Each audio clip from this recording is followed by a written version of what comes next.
여러분, 권영호입니다. 권영호TV 구독자 여러분, 그리고 시청자 여러분, 여러분들의 자동차는 늘 건강했으면 좋겠습니다. 오늘 여러분께 소개하려고 하는 자동차는 벤츠 S350T 모델입니다. 자동차는 포매틱이라고 되어 있습니다.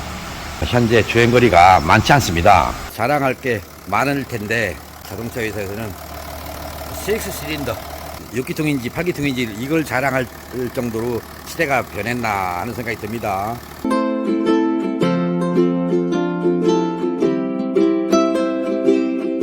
방문하게 된 이유가 뭔지 엔진을 보면서 말씀을 드리겠습니다. 상당히 차는 정숙한 편입니다. 그리고 이 자동차가 진동을 한다고 합니다.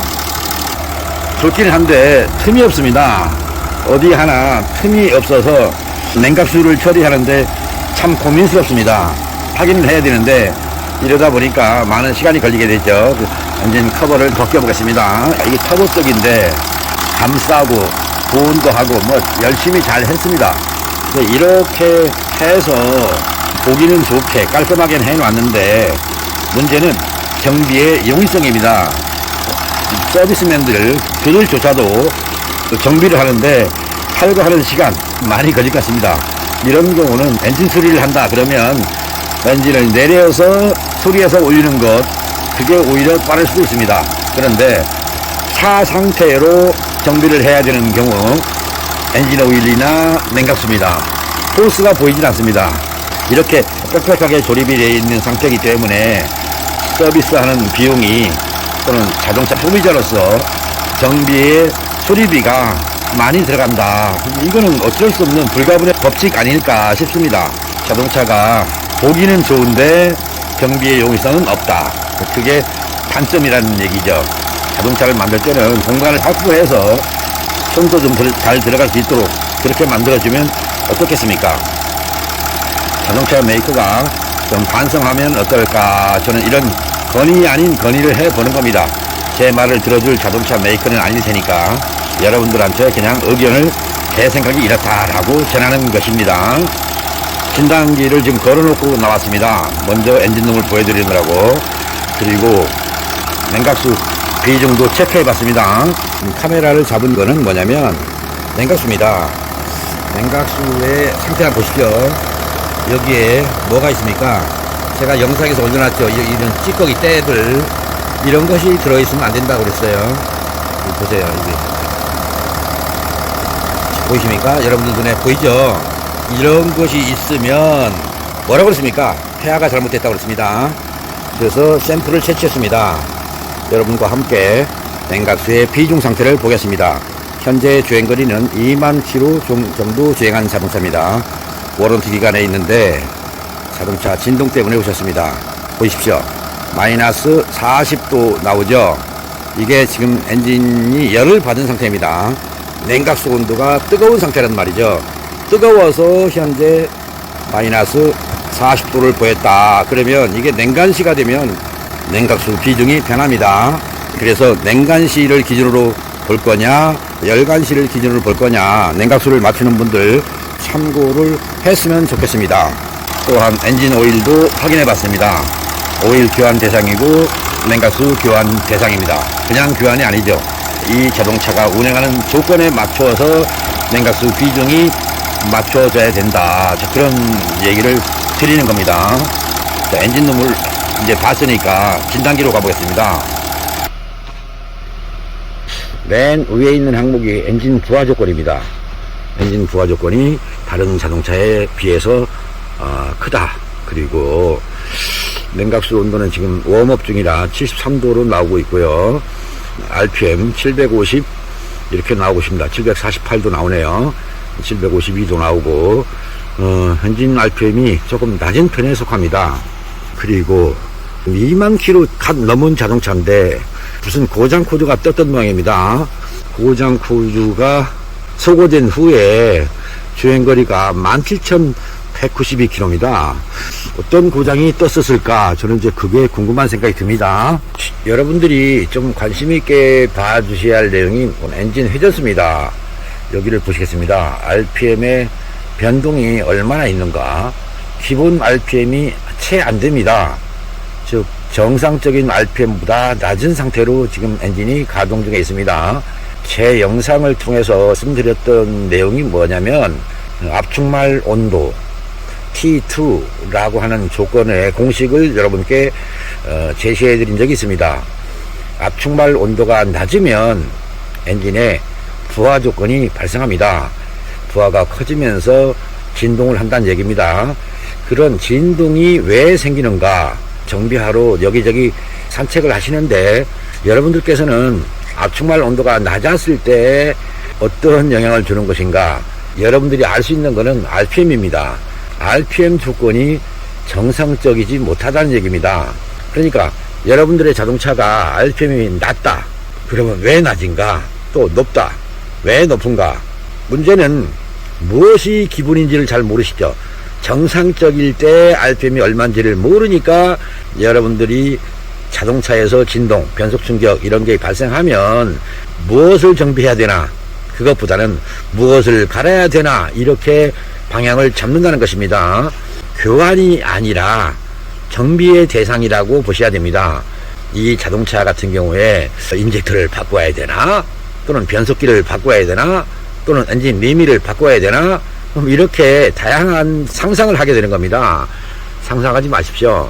자동차는요, 쉽게 생각해 주시면 됩니다. 아주 이슈가 단순하게 처리한다는 것을 좀 기억해 주시면 좋겠습니다.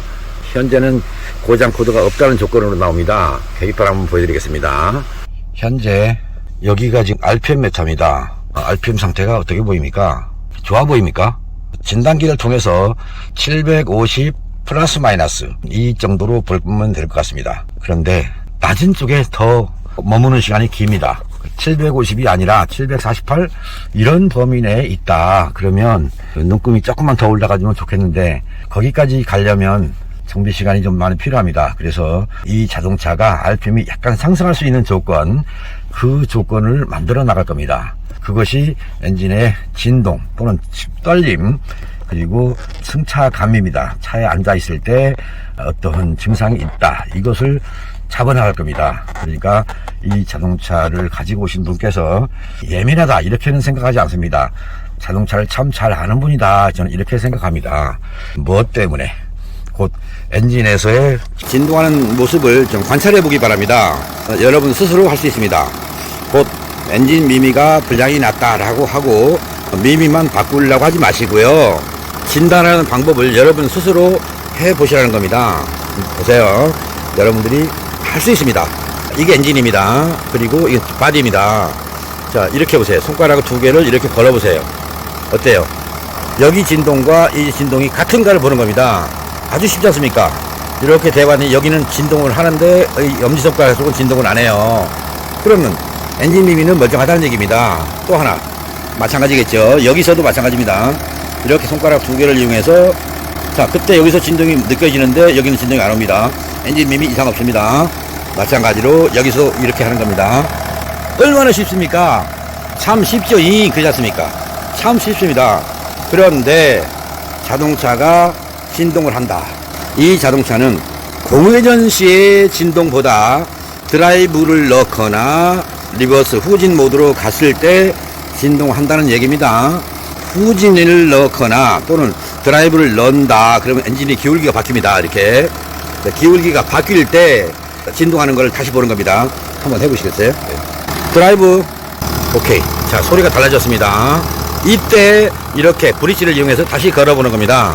근데 엔진의 진동이 안 옵니다. 역적으로 또다시 엔진의 진동이 차체로 안 옵니다. 여기도 마찬가지로 안 옵니다. 이렇게 여기 진동은 커졌습니다. 그러면 바로 엔진에서 나가는 배기구로 가는 배기관 파이프 있지 않습니까? 머플러와 차체를 연결해주는 밴드가 있죠. 그 고무 밴드를 통해서 진동을 발생시키는 것입니다. 그러면 머플러 밴드에 문제가 있느냐? 이렇게 봐야 되겠죠. 그런데 새 차니까 아직 경화가 되지는 않았단 말이죠. 그러면 헌 자동차, 뭐 10만 킬로, 20만 킬로 탄 자동차들은 머플러 밴드가 상당히 딱딱하게 경화되어 있습니다.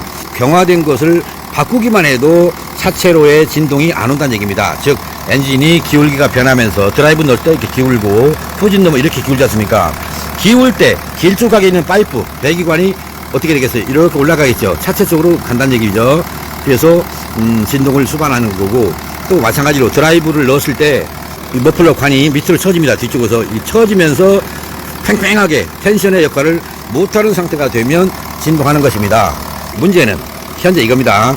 이 자동차의 엔진의 진동이 정상적이냐 비정상적이냐, 그거를 보는 겁니다. 이 진동이 좀 크다는 뜻입니다. 그래서 자체적으로 소모가 되는 게 아니고 그냥 차체로 전달된다는 뜻입니다. 차 속에 앉아 있으면 진동이 따라옵니다. 오일을 이렇게 찍어서 여기서 샘플을 채취해서 봤습니다. 오일이 안 좋습니다. 여기 보십시오. 뭐 나오는 게 보이죠? 이게 블로우바이 가스의 종류입니다. 블로우바이 가스가 비정상적으로 발생하고 있다. 그 말은 엔진 오일이 또 냉각수가 잘못되어 있다. 그걸 여러분이 알아주셨으면 좋겠습니다. 만일에 못 잡을 것 같으면 차를 팔겠답니다. 뭘로? 가솔린 차로 가겠답니다. 가솔린 차로 차를 갈아타지 않을까, 그런 생각을 했습니다. 여러분, 여러분들의 자동차가 무엇이든 좋습니다. 진동은 방금 전에 그런 식으로 찾아낸다. 미미가 불량인지 아닌지를 찾아낸다. 그러니까 무턱대고 미미를 바꿔본다.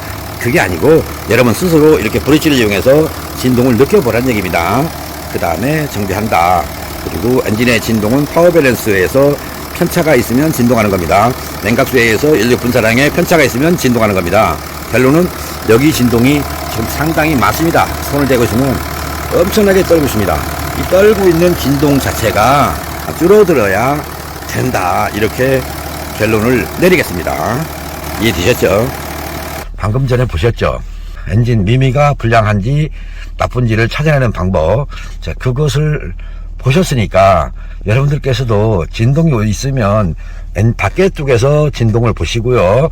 차에 앉았을 때 진동을 보시는 겁니다. 그런데 지금처럼 N 모드가 아니라 현재는 N 모드입니다.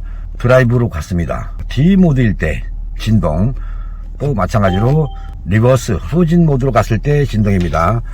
R 모드로 갔을 때 엔진의 기울기가 바뀌는 거 아시죠? 그리고 D 모드로 가면 바뀝니다. 그럴 때 관찰할 대상이 뭐냐면 머플러와 차체와의 연결고리입니다. 밴드라고 하죠. 그 밴드가 어떻게 돼 있느냐, 그거를 보고 정비를 무엇을 할 것이냐라고 결정하는 겁니다. 이 자동차에서는 엔진 부하 조건을 줄여주면 된다고 말씀을 드렸습니다. 그리고 압축말 온도를 올리는 쪽으로 정비를 한다, 이렇게 말씀을 드렸습니다. 자, 차체를 들고 차 밑바닥을 한번 보겠습니다. 현재 여기가 가장 D입니다. 여러분들이 좀 관심을 가졌으면 한다는 게 뭐냐면 이겁니다. 여기 보이십니까? 이거 머플러와 차체를 연결해주는 밴드입니다. 여기가 지금 현재 중립 아니겠습니까? 그러면 후진 모드가 된다. 그러면 얘가 들어 올라가는 겁니다. 올라가서 여기서 간섭을 일으킨다. 그러니까 머플러의 진동을 차체로 전달해준다.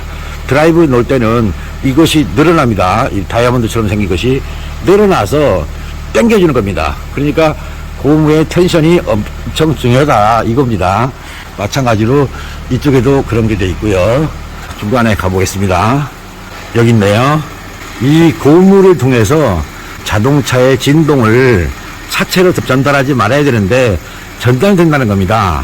지금은 제가 혼자 있어서 그러는데 누구 보고 후진 모드로 넣으라 하고 여기를 관찰해 보면, 아, 이래서 진동이 오는구나, 웬만한 진동에 약하구나 라고 알 수 있습니다. 또 하나, 여기가 지금 변속기 쪽인데요. 머플러와 변속기 쪽에 여기가 지금 밴드가 있습니다. 이 머플러의 진동을 이쪽으로 전달하는데 가장 큰 역할을 하는 겁니다. 어떻게 처리를 해야 될 상황입니다. 이것 때문에 진동이 커진다. 제가 엔진룸에서 소개해드린 것처럼 이렇게 잡습니다. 이렇게 되고 이게 됩니다. 이 진동이, 엄지손가락의 진동이 차체로 전달이 되느냐 안 되느냐, 이겁니다. 또 하나, 이렇게 보는 겁니다. 여기 진동이 차체로 전달이 되느냐, 이렇게 브릿지를 이용해서, 손가락을 이용해서 진단해 보면 엔진의 진동을 차체로 전달해서 승차감을 떨어뜨리는 건 아닌가, 이렇게 진단해 보시라는 얘기입니다. 머플러를 잡으면 진동이 무척 큽니다. 미미만 바꾸면 차가 좋아진다, 이런 게 아닐까, 그 생각이 들어요.